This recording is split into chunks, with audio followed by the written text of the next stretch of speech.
Мастак працуе ў жанры пейзажа, тэматычнай карціны, нацюрморта, партрэта. Аўтар прызнаецца, што яго з самага дзяцінства захапляла маляванне. Пачаў навучацца я даволі позна. 15 год я фактычна, дзякуючы тэлеграме свайго дзядулі, пазнаў, што на мастака вучацца, што ёсць экзамены ў мастацкую вучэльню. Ну і пэўна, што я все адразу, все астатнія падрыхтоўкі завершыў.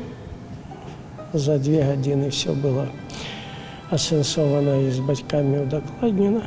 Ранкам у 4 гадзіны я ўжо сядзеў у цягніку і ехаў у новае фактычна жыццё. Творы аўтара размешчаны ў 2 залах. Адна з іх прысвечана жывапісу. Цэнтральнай работай з'яўляецца карціна пад назвай «Айчына». Асноўны сродак мастацкай выразнасці яго твораў, канешне, гэта колер.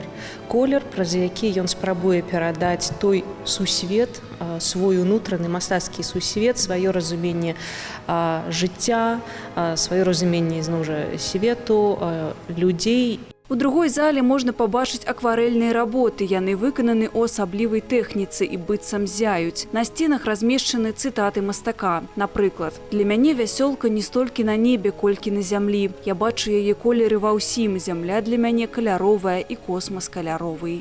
Бусик в акварели, там то, что вот учебные годы, 70-е, там конец 70-х, это абсолютно традиционная классическая белорусская школа акварели.